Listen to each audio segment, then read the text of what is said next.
Hello everyone and welcome to a new episode of the UIM Completionist. We spent entire last video cleaning up all of my garbage in preparation for Phantom Muspah because I would like to camp Muspah for a very long time. We have 3,427 battlestaves and I want a water orb on every single one of them, which on average means that I have to kill 1,800 Phantom Muspah, and that is a terrible number, and only one UIM in existence has that many KC, so I don't know if I'm ready for this, but well, here we are. We are starting with 308 mil, and I hope you'll enjoy. Secrets of the North completed, 60,000 agility XP, my beloved. Actually a very enjoyable quest. At first I just wanted to complete it quickly, but I found myself reading all of the dialogue. So if you didn't do this quest somehow, although it came out here a year ago I think, you should go do it and read the dialogue. Anyways, now we unlocked Muspah. I fought a quest version of this boss during the quest and it wasn't too bad. Obviously the post-quest version is stronger, so we will see, but let me enter my prison now. And there we go. First KC, I had to turn sounds on. We got a KC, a CA task for the first KC, and we should get a collection log for Ancient Essence. Yep. First thoughts, obviously still learning. Boss is quite straightforward. Nothing more to say. The step back method is really fun to use. I'm at 2 KC, but I had to teleport out many more times during the shield phase, so I would like to try out the crossbow method with the sapphire bolts. Might as well, and if it turns out that it's useful, then I will stick to it and I will make many more bolts. So far just made like 150 for the test. Yeah, I think using Sapphire Bolts is definitely the play, helps out a ton on shield phase, and I'm still not doing too good with smite flicking. And that's KC number 10, which I think is a good point to get out of here. Now, of course, we're not done with Muspah, far from it, but as I said before, the main limiting factor and the most unpleasant factor, in my opinion, is the shield phase. So, to make it a little bit more pleasant and hopefully a lot faster, I want to get an ACB. Now, that is quite a big detour, because ACB is over 1 in 500 from Zilyana. Granted, Zilyana should be a fast boss, but 500 kills of anything takes some time. But the bonuses of having an ACB would be quite substantial. First of all, we could shoot Dragon Bolts that Muspah drops with Sapphire bolts, so that would the bolt tips, so that would be a big DPS boost during the shield phase. Plus, the crossbow itself is a bit more accurate than the rune crossbow, and the effect only procs if you actually hit an attack, so that would be an additional bonus. And third, the crossbow has a special attack that doubles the chance of a bolt proccing, so that would make the shield phase even faster. So I think all of these things make it so that I should really go and do Zilyana now. There isn't really much that I want from it, and I can't think of any place I would want an ACB apart from this boss, so if we're gonna go and get some clog slots from Zilyana, might as well be now. Since we're changing activities, I think a little bit of additional cleanup is in order. I will be dropping this Ancient Essence to my alt, it's just 10 KC worth, we will get a lot more. I will be using up this 28 Runite ores, there's no need to carry this for Zilyana, and I will be using up this Molten Glass, which sucks a little because I wanted to have a big stack of that, but I'm not bringing 89 Molten Glass to a boss. Also, I've decided I will be selling the gold ore. Muspah drops more, but I don't really need gold ore for anything. If anything, if I kept all of it, I would have to spend even more gold on using it up for smithing XP, so I think I'll just spam sell it to Ordan. It's 60 gold each, so we're looking at about... oh god, I forgot now, but it's close to 600k gold for all of this.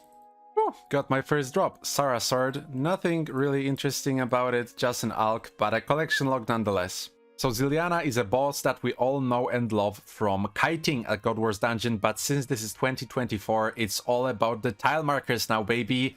and I tried a bunch of different ones for Bofa at Zilyana, and I decided to stick with tile markers from a guy called JP. He has a 9-0 Bofa method, but he didn't have any good ones that would work when entering the instance, and I would get hit quite often. So I decided to incorporate some from GE Challenge. He has a very in-depth method of doing Zilyana that is extremely energy efficient, but it requires a lot more clicking, and my click accuracy is very bad, and that would get me killed or hit quite often. So I just incorporated his tiles from entering the instance. So the black tiles I use are for general running with Zilyana, and the green ones are used at entrance only. I shoot from those 3 green ones, and then I switch to the black ones, and it's precisely in cycle. Everything works out well, and yeah, quite enjoyable boss. It didn't take long for me to learn, and I tried to use hard food while learning, and it helped a bit, but it shortened out the trip time. So when I finally switched to brews, I could get a lot more kills per trip. Anyways, we just got Saradomin's Light. This last trip I didn't commentate because I was focused on fighting, but we can consume it. And now the Zamorak area will be a bit better lit. Hell yes, there we go. Armadillo crossbow KC 100 and... No! No, fuck! Fuck! Alright, I collected myself and started sending more trips. It's kinda ironic because when the crossbow dropped, I thought about this exact scenario and I checked my health. It was at like 70, so all I did was turn off the music, start the recording, must have been like 3-4 seconds. And then at the start of the recording, you can see my HP at like 40, and then I get smacked down to 5 and the Ring of Life effect procs. It's like objectively funny. I don't really hold much grudge, and we just get to do some more Sarah. Okay, it happened again, I brewed up this time. No way, I'm losing another crossbow. We're still spooned as hell, 145 KC for 2 crossbows. This shit is 1 in 508. I don't know what it is, if not positive karma. I'm glad I'm done. Let's go back to Muspah. Got our first batch of Dragon Bolts. I think I'll collect a few drops like this, then we will make them and replace our current Sapphire Bolts with the new ones. And well, starting from that point, I will probably have to keep making them on the spot, but that will allow me to store the Dragon Bolts, in a sense, in my ammo slot. Otherwise, all of those would be wasted, and maybe we can get some pretty penny by selling them to the store later. And we have the first collection log. Well, first, not counting the Ancient Essence, this is the Ancient Icon, and well, what it does, it upgrades the Ancient Staff. Now, upgrades should be in quotation marks for UIM because the Ancient Staff is tradable, which means it can go into the looting bag, and the Ancient Scepter, I think it's called, is not. So, while stronger, it loses a lot of its utility in being able to be stored, so I will not be keeping it. I think I can grind it down. Actually, let me run here using a pestle and mortar for 5,000 Ancient Essence, so might as well. Let me try. Yeah, 5,000 Ancient Essence. Alright. Got some more Dragon Bolts, so I went ahead and made them into the Sapphire ones, and now this is a process between buying Sapphires and cutting them and attaching feathers and buying runes and enchanting. This takes very long, so I don't think I will be making every single Dragon Bolt drop I get into the Sapphire ones. Maybe I will stack them up and make them in a big batch. We will see how cluttered the inventory gets. We just got an Ancient Brew from Muspah. She drops those, and it's a nifty little potion that boosts magic and gives a little bit of prayer. It can actually get your prayer over your limit. Anyways, I have no use for it, so instead of dropping it, what I can do is use some Ancient Essence. 3 dose potion takes 60 essence, and that will make a Forgotten Brew and give me 108 Herblore XP, and then we can drop this because I no longer need it. And after calculating, if we stick with the goal of 1,800 Muspah, that will be about 35,000 Herblore XP 0 time, which is almost 1 EHP, big skilling time, for a little bit over 18,000 Ancient Essence, so that should be pretty free. I died.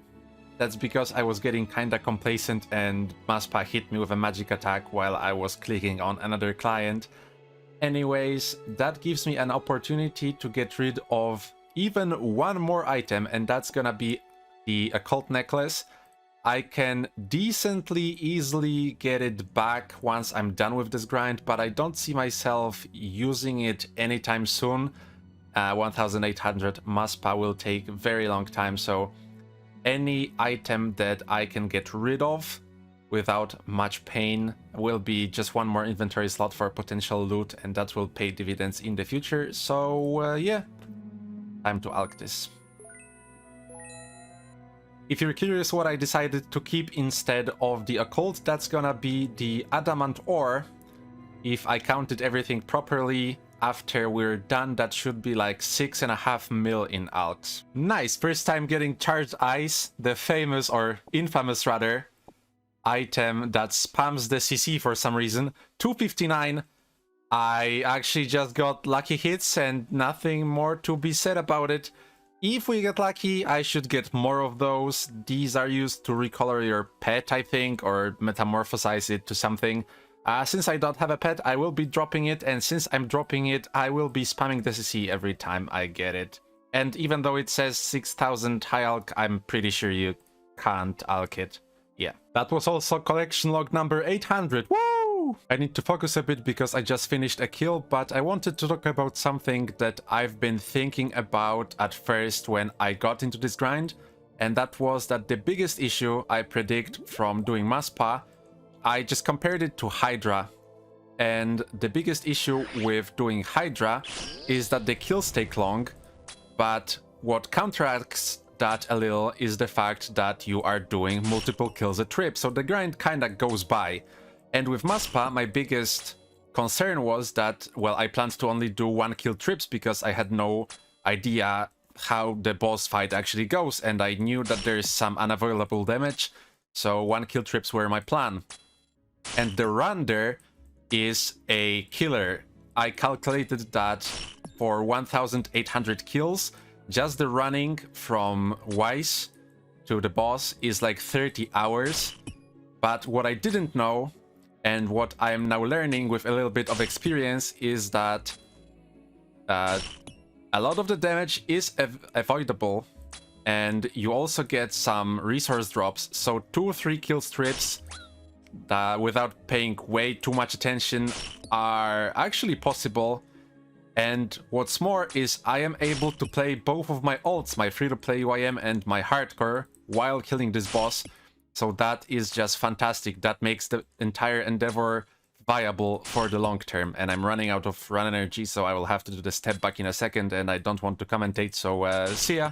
I also did a couple trips with the ACB, and I gotta say, specking with it to skip the shield phase to make it faster, it just feels so good. I'm so glad I went for it. I don't actually know what the drop rate for this is, but we got a frozen cache. So that is the last collection log slot we can get before... yeah, okay. Second to last collection log slot we can get before the pet. And this is a random roll on the loot table.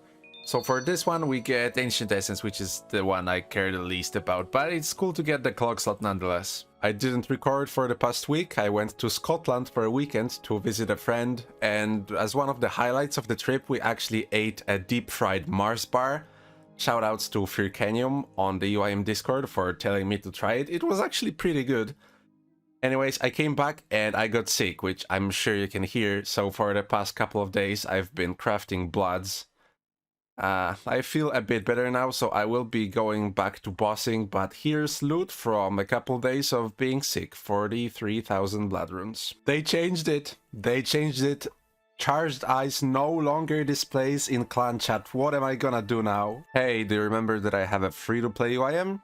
It's okay if you don't, because for the past year and a half I've been stuck here in the Ogress's Cave and the progress has been very slow on a developed free-to-play UIM. But today is a cause for celebration because we're getting a level. 88 prayers, slowly inching towards that 99. It's a lot rarer than a level a month nowadays, so we gotta celebrate every single one. Okay, we finally got it, our first Venator shard at KC 143. It's over 10 mil, Christ, let me see it again. The pink glow. Anyways, I have a lot of supplies left, but I'm gonna teleport out because we need to talk about space and supplies. Last trip, I got my first batch of grind metal flags, and now we got the Venator shard, so now we have all of the items that I'm gonna keep.